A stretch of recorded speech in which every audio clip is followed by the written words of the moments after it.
Chapter 4 ગતિમાન વિદ્યુતભારો અને ચુંબકીય ક્ષેત્ર. થિયરી 4.3 ચુંબકીય ક્ષેત્રમાં ગતિ motion in a magnetic field. વિદ્યાર્થી મિત્રો, અહીંયા તમે આ એક આકૃતિ જોઈ શકો છો કે આ આકૃતિમાં આ જે તમને દર્શાવેલ છે ચોકડીની નિશાની એ છે સમાન ચુંબકીય ક્ષેત્ર જે પૃષ્ઠના પાનને લંબ અંદર જતી દિશામાં છે. હવે આ શું કરવાનું છે? આ જે ચુંબકીય ક્ષેત્ર છે એ ચુંબકીય ક્ષેત્રને લંબ રૂપે તમે શું કરો છો? એક વિદ્યુતભારિત કણને દાખલ કરો છો. અને આ સંજોગોમાં કઈ શરતોનું પાલન થાય છે અથવા શું થાય છે એ સમજવાનો આપણે પ્રયત્ન કરીએ. પહેલાં તમે જોયું કે તમે ચુંબકીય ક્ષેત્રને આ રીતે ચુંબકીય ક્ષેત્ર છે અને તેને લંબ તમે શું કર્યું? એક વિદ્યુતભારિત કણ દાખલ કર્યો. એટલે તરત જ શું થશે? એ વિદ્યુતભારિત કણ પર ચુંબકીય ક્ષેત્રનું બળ લાગશે અને ચુંબકીય ક્ષેત્રનું જે બળ લાગે એના માટે આપણે સૂત્ર શીખી ગયેલા છે કે ચુંબકીય ક્ષેત્ર પર લાગતું બળ એટલે ક્યુ ઇન્ટુ સદિશ વી ક્રોસ સદિશ બી થાય. બરાબર છે? હવે આ વસ્તુ બરાબર ધ્યાન રાખજો કે કોઈ પણ વિદ્યુતભારિત કણ ચુંબકીય ક્ષેત્રને લંબ રૂપે જો દાખલ થાય તો શું થશે? તો એનો ગતિપથ વર્તુળાકાર થઈ જશે. એ જેવો દાખલ થશે ને એવો એ શું કરશે? વર્તુળાકાર પથ પર આ રીતે ઘૂમવા માંડશે. બરાબર? અને તમને ખબર જ છે કે કોઈ પણ કણ નિયમિત વર્તુળાકાર પથ પર ગતિ કરતો હોય, બરાબર, તો હંમેશા એના પર શું થાય? કેન્દ્ર તરફનું બળ લાગે. એ અચળ વેગથી નિયમિત વર્તુળાકાર પથ પર ગતિ કરતો હોય તો એના પર કેન્દ્ર તરફનું બળ લાગે, જેને કેન્દ્રગામી બળ કહેવાય. બરાબર? હવે આટલું તમે થોડી સમજ પડી લો તો આપણે અહીંયા બે કિસ્સાની ચર્ચા કરવાના છે કે ધારો કે તમારો કણ, એક ચર્ચા કરીશું તો આપણે એ કહીશું કે તમારું જે કણ આ ચુંબકીય ક્ષેત્ર છે, આ ચુંબકીય ક્ષેત્રને એક્ઝેક્ટ લંબ રૂપે દાખલ થઈ કણ, અથવા બીજું થાય તે તમારું આ ચુંબકીય ક્ષેત્ર છે અને તેની સાથે કોઈ ખૂણો બનાવતી દિશામાં દાખલ થાય. એક્ઝેક્ટ લંબ દાખલ નહીં થાય પણ કંઈક ખૂણો બનાવતી દિશામાં શું થયો? આ રીતે દાખલ થયો, અથવા આ ચુંબકીય ક્ષેત્રને લંબ આ રીતે દાખલ થયો. તો આ બંને સંજોગોમાં એ વિદ્યુતભારિત કણની ગતિમાં થોડો બદલાવ આવી જાય. સૌથી પહેલાં આપણે વાત કરીશું તે ચુંબકીય ક્ષેત્રને લંબ રૂપે જ શું કર્યું? તમે કણને ચુંબકીય ક્ષેત્રમાં વી જેટલા વેગથી દાખલ કર્યો અને તેને કારણે શું થશે? એના પર સદિશ વી ક્રોસ સદિશ બી પ્રમાણે એની પર ક્યુ ઇન્ટુ સદિશ વી ક્રોસ સદિશ બી પ્રમાણે એના પર બળ લાગશે અને એ પોતાનો માર્ગ કેવો કરી નાખશે? વર્તુળાકાર કરી નાખશે. હવે ત્યાર પછીની વાત કરીએ આપણે કે આપણે ખબર જ છે કે જ્યારે એ વર્તુળાકાર પથ પર ઘૂમવા માંડે વિદ્યુતભારિત કણ તો જરૂરી કેન્દ્રગામી બળ એને ચુંબકીય બળ પૂરું પાડે. તો કેન્દ્રગામી બળમાંથી તો આપણે સૂત્ર ખબર જ છે, 11મા ધોરણમાં ભણી ગયેલા છે, mv²/r, જ્યાં એમ એ શું છે? તમે જે વિદ્યુતભારિત કણ દાખલ કર્યો એનું દળ છે, વી એ વિદ્યુતભારિત કણનો વેગ છે અને આર એ જે વર્તુળાકાર પથ પર ઘૂમવા માંડે એ વર્તુળાકાર પથની ત્રિજ્યા છે. ઇઝ ઇક્વલ ટુ ચુંબકીય બળ માટે આવે ક્યુ સદિશ વી ક્રોસ સદિશ બી. પણ સદિશ વી અને સદિશ બી પરસ્પર લંબ હોય તો અહીંયા લખાશે બળનું મૂલ્ય F is equal to q v B into sine theta. અને તેમાં થીટાની વેલ્યુ તમે મૂકશો π/2 અને તેને કારણે તમારા બળનું મૂલ્ય થઈ જશે sin π/2 એટલે 1, એટલે કે F is equal to q v બી. એ પ્રમાણે તમારું અહીંયા ચુંબકીય બળનું સૂત્ર મળી ગયું ક્યુ વી બી, જે તમે અહીંયા મૂક્યું છે. વી અને વીને કેન્સલ કરો, એક વી અહીંયાથી કેન્સલ થાય તો આરને તમે કરતા બનાવશો તો તમારું સૂત્ર બનશે R is equal two mv/qb. વિદ્યાર્થી મિત્રો, તમને એ પણ ખબર છે કે દર અને વેગનો ગુણાકાર કરો તો વેગમાન મળે. બરાબર? તો આ વેગમાન કેવું છે? એ રેખીય વેગમાન છે. એટલે આ સૂત્રમાં હું એમવીને બદલે રેખીય વેગમાન પી પણ મૂકી શકું. એટલે આર ઇઝ ઇક્વલ ટુ થઈ ગયું p/QB. હવે આ સૂત્ર પરથી તમને સમજ શું પડે છે તે સમજો વિદ્યાર્થી મિત્રો કે જે ગતિપથની જે ત્રિજ્યા છે એ કોના પર આધારિત છે? વેગ પર આધારિત છે. જો વેગનું મૂલ્ય વધારે હશે તો ગતિપથની ત્રિજ્યા વધશે. હજુ તમે વેગનું મૂલ્ય વધાર્યું, હજુ ગતિપથની ત્રિજ્યા વધે.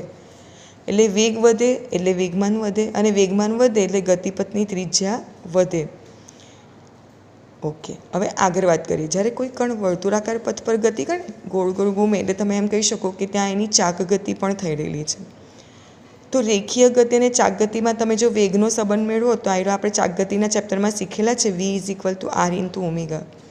એટલે આરને કરતાં બનાવો એટલે તમારું આવશે અહીંયા v r is equal to વીના છેદમાં ઓમેગા, અને આ જે કિંમત મળીને તમે સમીકરણ 1માં મૂકો તો અહીંયા આવશે v upon omega is equal to m v upon q B. V અને વીને કેન્સલ કરો અને ઓમેગાને કરતાં બનાવો તો ઓમેગા ઇઝ ઇક્વલ ટુ આવશે ક્યુબી બાય એમ. બરાબર. હવે ઓમેગા એટલે લખાય આ કોણીય આવૃત્તિ છે. બરાબર. એને બદલે તમને ઓમેગા બરાબર તમારે લખવો હોય તો લખી શકો 2πf. વિદ્યાર્થી મિત્રો, આપણે હંમેશા આવૃત્તિ માટે એફ સિમ્બોલ વાપરતા હતા, પણ હવેથી આના માટે સિમ્બોલ વાપરવાનો છે ન્યૂ. બરાબર. એટલે તમે આ સિમ્બોલ વાપરો એટલે 2π nu is equal to q B by m. હવે ન્યૂ ઇઝ ઇક્વલ ટુ થશે ક્યુબી અપોન ટ્વાઇસ પાય એમ. હવે આમાં તમને શું સમજ પડી? આ આવી તે આવી આવૃત્તિ, ઓમેગા એટલે કોણીય આવૃત્તિ અને ન્યૂ એટલે કે ફક્ત આવૃત્તિ. અને આવૃત્તિની વ્યાખ્યા શું આવે? 1 સેકન્ડમાં થતા પરિભ્રમણની કે 1 સેકન્ડમાં પસાર થતા તરંગોની સંખ્યા. બરાબર છે.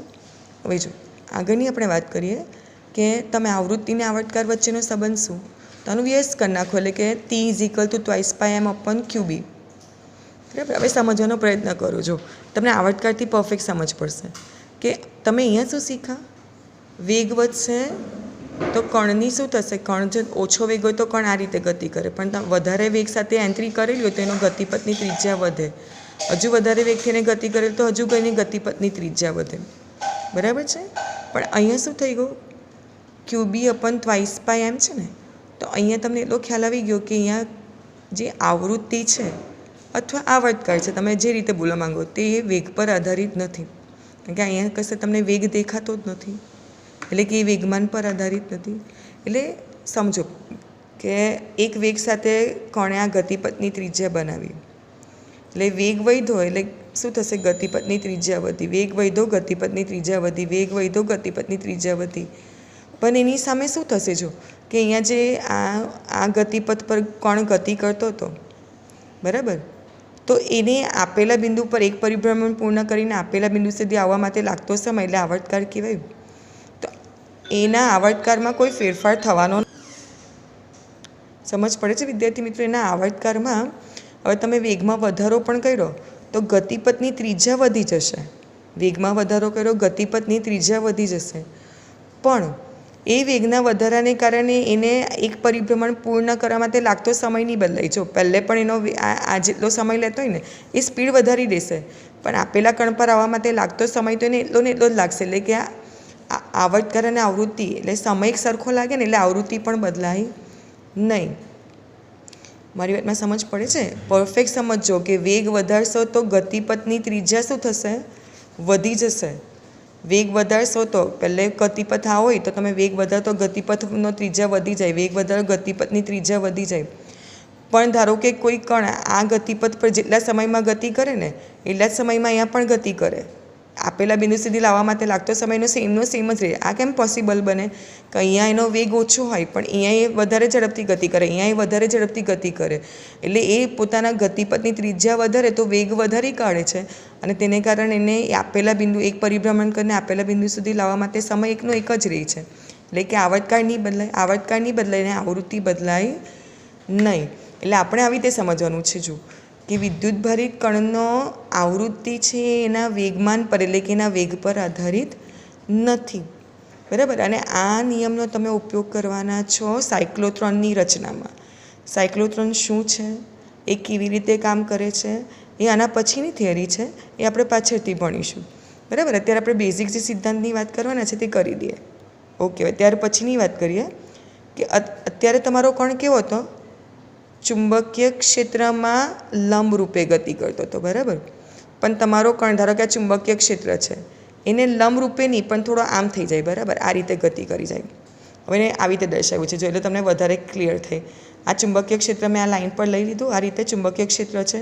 હવે જો કણ છે ને ચુંબકીય ક્ષેત્રને લંબ રૂપે આમ ગતિ કરતો ને તો તમારો ઉપરનો કિસ્સો બનશે. પણ હવે કણ ચુંબકીય ક્ષેત્રને આ રીતે ગતિ નથી કરતો, પણ ચુંબકીય ક્ષેત્ર સાથે કોઈ ખૂણો બનાવતી દિશામાં, લંબ હતી તો 90 ડિગ્રીનો ખૂણો બનાવતે ને, પણ એ આમ થઈ ગયો, બરાબર, આમ થઈ ગયો એટલે કંઈક ખૂણો બનાવતી, થીટા જેટલો ખૂણો બનાવતી દિશામાં એ કણ ચુંબકીય ક્ષેત્રમાં દાખલ થયો.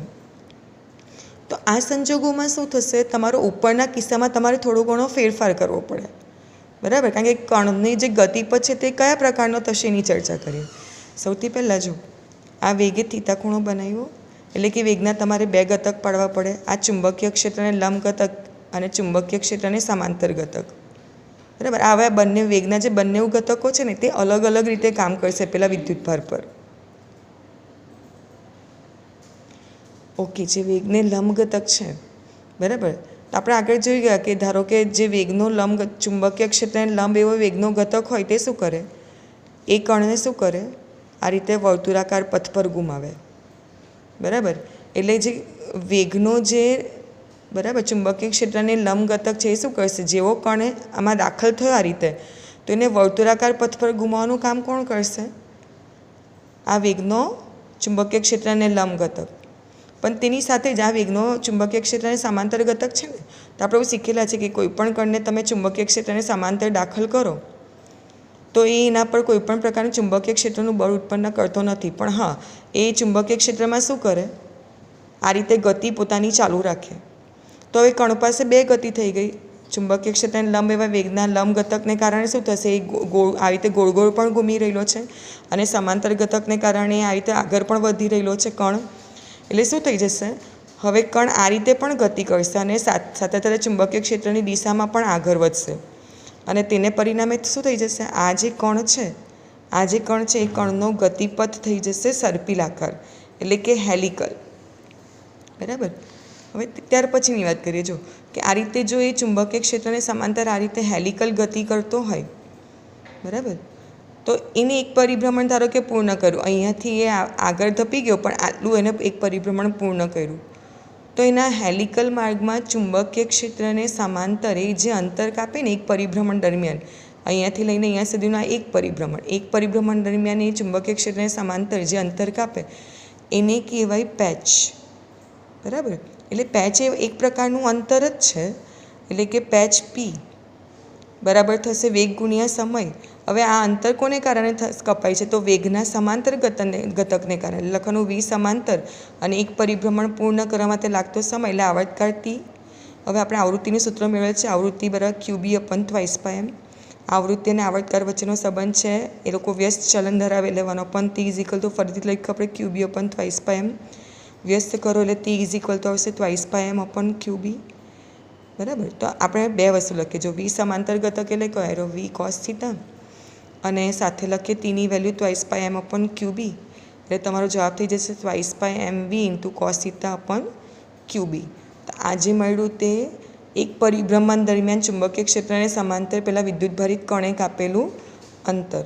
અને બીજું એક વસ્તુ કે આ જે તમારા હેલિકલ જે ગતિપથ બન્યો, બરાબર, એમાં જે આ ત્રિજ્યા બને એ ત્રિજ્યાને કહેવાય હેલિક્સની ત્રિજ્યા.